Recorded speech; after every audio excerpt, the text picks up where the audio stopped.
Black Politics, read by author Rashida Brown, Chapter 11. So, welcome back. Are the new Black Panthers on the rise? People are not sure what to call this group of protesters from yesterday's live event. A group of African leaders took it to the streets of Jonesboro to make their voices heard concerning a recent issue with the police department and 10-year-old victim, Sean.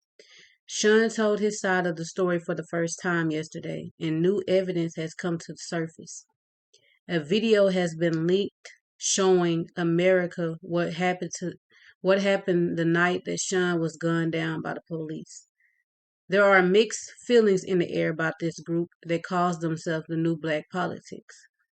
Some people support the group and others have quite a bit to say about yesterday's event. We give it over to Lisa now, who's live with the group of little protesters outside of City Hall, the news reporter said. Thank you, John.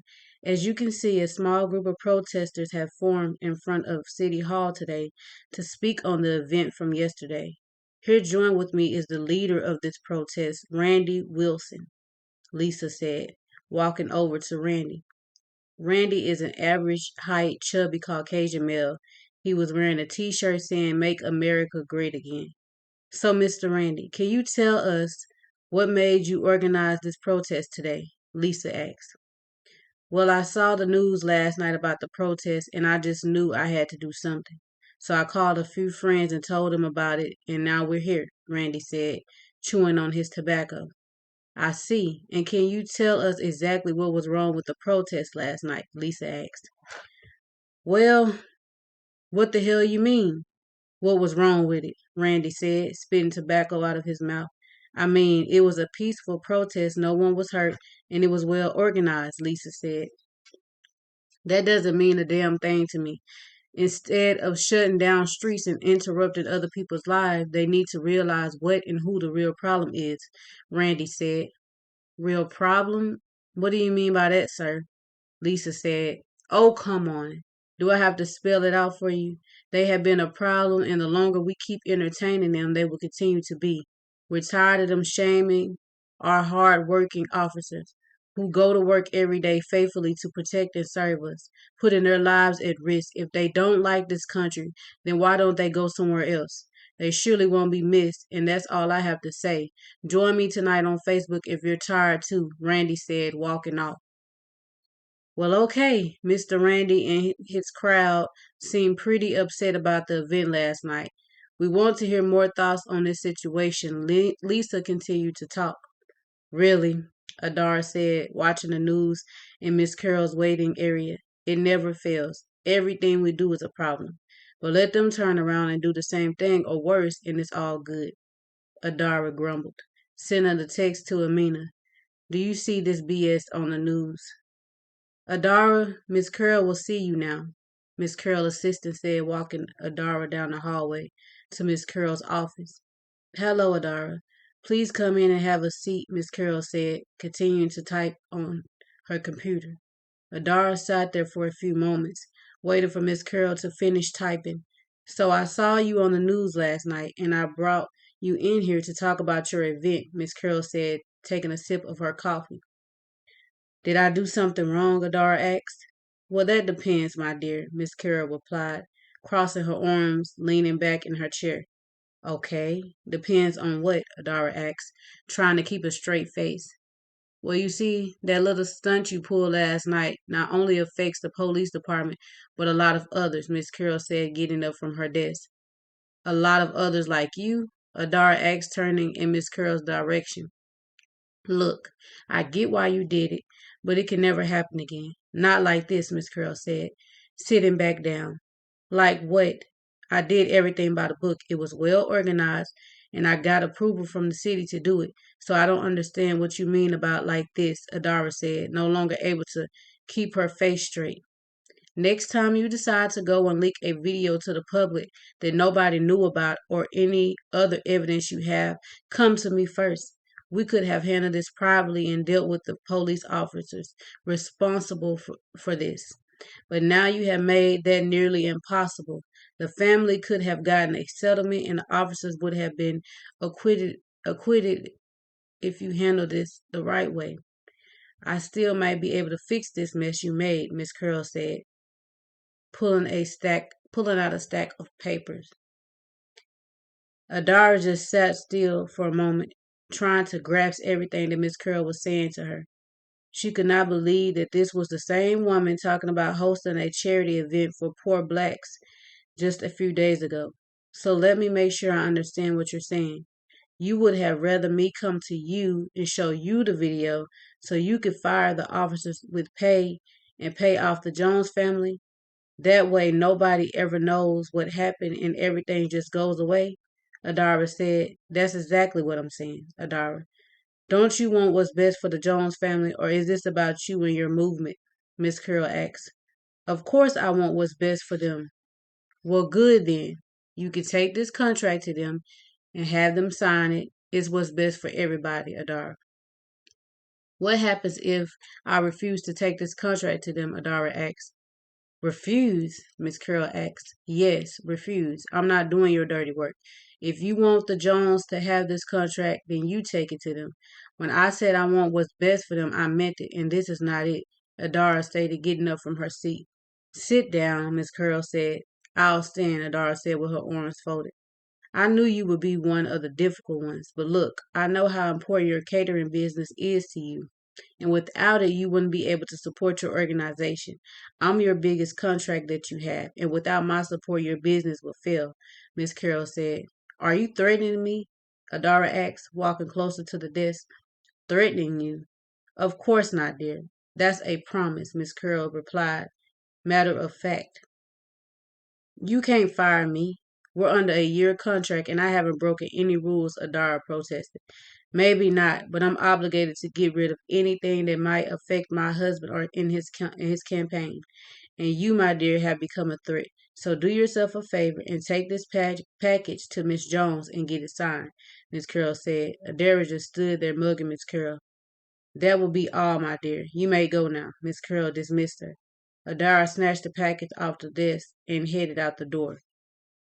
And one more thing, my dear. Don't forget about the charity event this weekend. I expect to see you there, Miss Carroll said, turning her attention back to her computer. As Adara walked down the hall, so many thoughts ran through her head, and far too many for her to process at the time. She looked at the assistant as she walked out of the building. How could she be a black how could she be a black woman working for a woman like that? Adara thought to herself. It's the next day and Adara still hasn't told anybody about her meeting with Miss Curl. She was still processing it all. She was sitting at her desk thinking about how she had to let everyone down. She told Amina to quit her job and now everything was about to be snatched from her.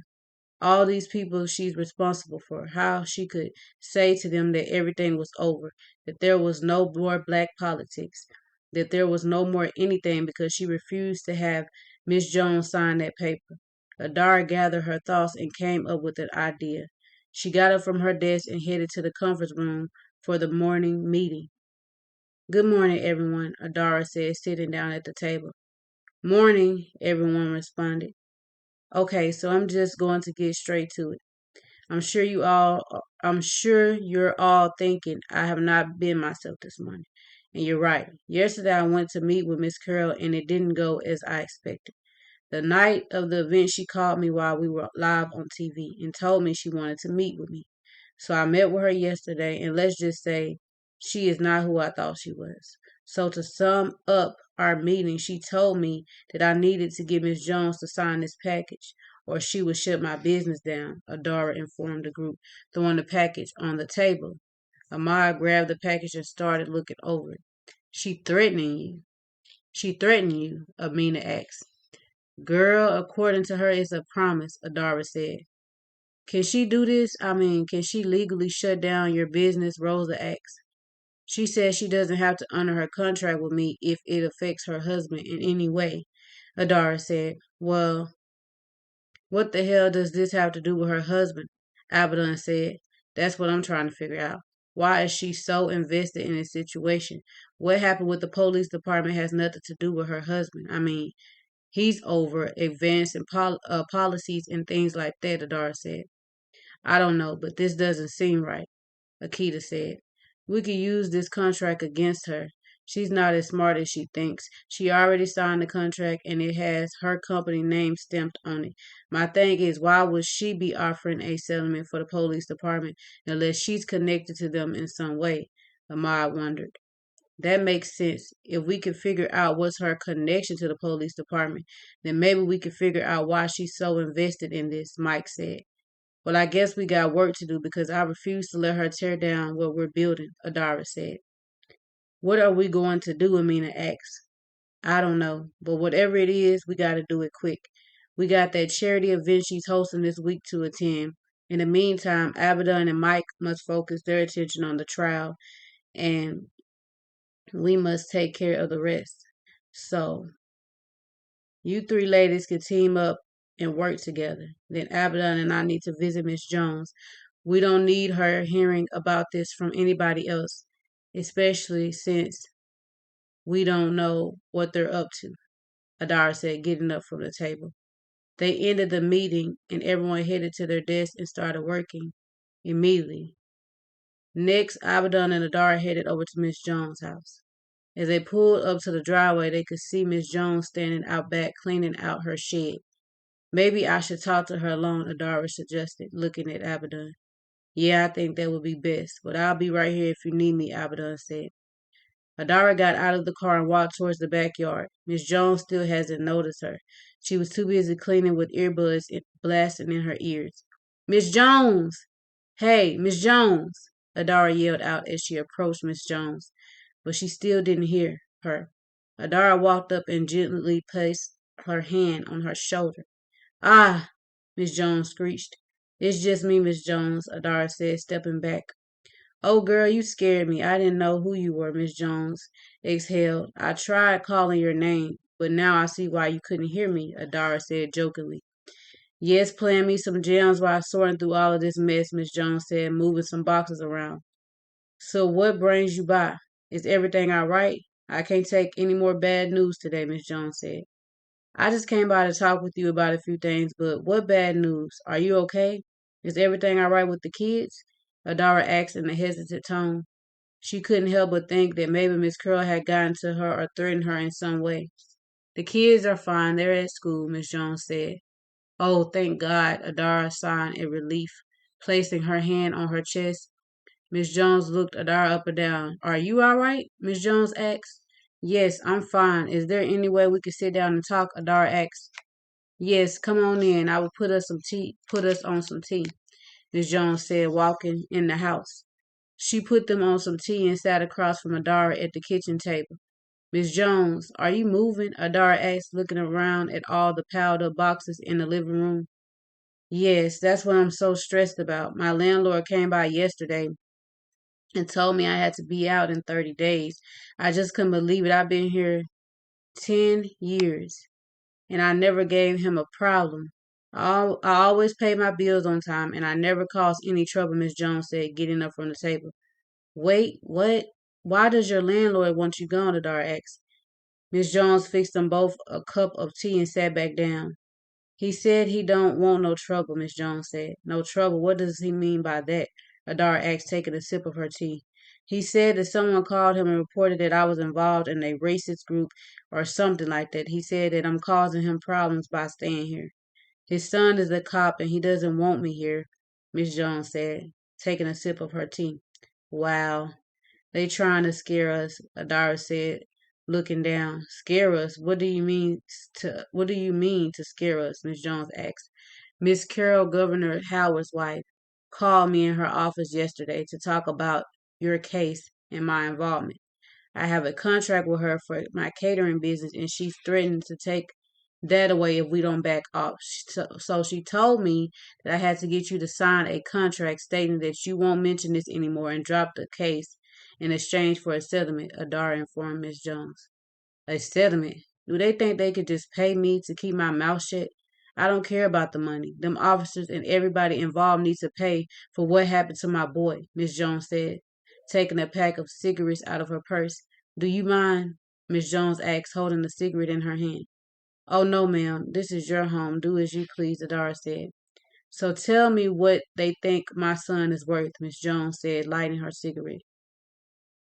100,000, Adara replied. My son almost lost his life and still has a difficult time getting through this. No amount of money could ever make up for the trauma he's been through. But that is an insult. I don't want anything from her or them. I want justice for my boy and all other black and brown people. No more sweeping things under the rug, so you can tell Miss Carroll to take that offer, and I'm sure she knows what to do with the rest, Miss Jones said, taking a puff of her cigarette. I understand and I'm glad that we're on the same page. My team and I are putting together a plan, so don't worry. If anybody tries to approach you regarding anything, let one of us know. Trust me, they're not going to take no for an answer, and neither are we, Adara said, getting up from the table. Adara said her goodbyes to Miss Curl and headed to the car. Adara got in the car and looked at Abaddon. It's more serious than we thought. Miss Jones has been evicted because of this stuff. We got to figure out Miss Curl's involvement. And quick, Adara told him. And we will, Abaddon said, placing his hands on Adara's. As they headed back to the office, the car was quiet for most of the ride. Then Adara's phone buzzed in her pocket. She got a text from Amina telling her to get to the office quickly because she has something she needs to see. Amina just texted me and said she has to show us something, Adara said, looking at Abaddon. I wonder what it is, Abaddon said, speeding up. I don't know, but we're about to find out, Adara said. When they pulled into the parking lot, they both quickly jumped out of the car and rushed into the office. They're in the classroom, Lydia said. As Adara approached the classroom, she could hear a lot of voices. Abaddon opened a door to a room full of people. Amina walked up to them. What's going on? Adara asked. We put out the word that we needed information about the police officer involved in the case and any dirt anybody might have on him, on Miss Curl. Well, let's just say she's not who we thought she was, Amina said. So all of these people are here to help, Adara asked. Yes. We got the witnesses over there and the volunteers on the other side. Some people are here because they know something and some are here because they want to help, Amina said. So what do I need to do, Adara asked. You could jump in and help interview some of the witnesses, Amina said. Great, I'm on it, Adara said eagerly. I'll go help the volunteers, Abaddon said. A few hours have passed and all the witnesses have been interviewed. Finally, all the volunteers had left and it was just the leading team there. They were all wrapping up their work, getting ready to go when Akita yelled out, I found something! Everyone ran over to where Akita was. She pointed to the computer. This man right here is captain at the police department, Akita said. Right, we know that, but how does that help us? Rosa asked. Akita pulled up to the next screen, showing multiple photos of Miss Curl with Chief John. As you can see, Miss Carroll knows the chief personally, Akita stated. So now all we need to do is figure out their relationship, Rosa said. Good work, everyone said. As they headed out the room, Adara stayed back, looking through the photos. Gotcha, Adara said. The end of chapter 11.